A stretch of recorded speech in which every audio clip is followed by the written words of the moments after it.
Kahrolsun İsrail! Kahrolsun İsrail! Bismillahirrahmanirrahim. Kul lillezine keferu setughlebune ve tuhşerune ila cehennem ve bi'sel mihad. De ki ey kafirler, yenileceksiniz ve cehenneme sürüleceksiniz. Sadece zamanını bekleyin. Tekbir! Allahu Ekber! Tekbir! Allahu Ekber! Tekbir! Allahu Ekber! Yaşasın Türkiye, yaşasın Filistin. Yaşasın Türkiye, yaşasın Filistin. Müslümanların ilk kıblesi olan Mescid-i Aksa, Kudüs ve Filistin toprakları 1948 yılından beri İsrail terör devletinin işgali altındadır. Her Ramazan ayında olduğu gibi bu yılda Ramazan ayının başlangıcında İsrail terör devleti Filistin halkına saldırmaktan geri durmamıştır. Nitekim Ramazan ayının son cuması olan 7 Mayıs günü Mescid-i Aksa'da namaz kılmak üzere toplanan sivillere orantısız güç kullanarak saldırmıştır. İsrail terör devleti saldırılarına Gazze'de de devam etmiş ve bu saldırılarda 41'i çocuk ve 23'ü kadın olmak üzere 145 sivil Filistin'de şehit olmuş, 1100 kişi de yaralanmıştır. İsrail terör devleti Filistinli kardeşlerimizin haklarını uluslararası hukuk ilkelerini çiğneyerek gasp etmektedir. Ve biz bu gidişata bir dur demedikçe gasp etmeye de devam edecektir. Hukukçular olarak bu hak gaspına ve hukuksuz saldırılara karşı üzerimize düşen görevi yerine getirmeye hazırız. Bu nedenle tam şu anda İstanbul, Kudüs, Cenevre, Londra ve New York başta olmak üzere dünyanın dört bir yanındaki şehirlerde bulunan hukukçular olarak tüm insanlığın vicdanı adına Filistin halkının sesini duymak ve duyurmak için toplanmış bulunmaktayız.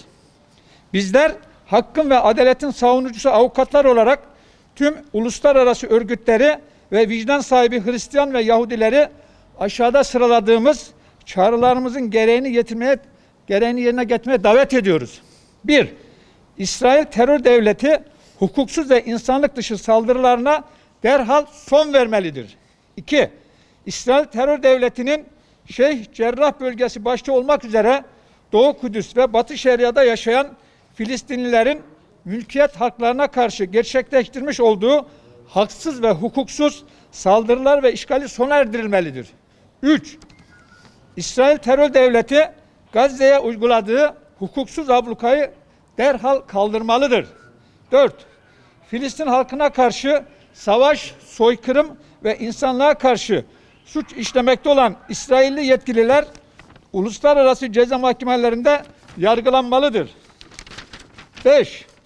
Bu suçlar yeryüzünde işlenmiş en ciddi ve ağır suçlardan olup dünya barış ve güvenliğini tehdit etmesi nedeniyle Birleşmiş Milletler Güvenlik Konseyi İsrail terör devletine karşı yaptırım uygulamalıdır.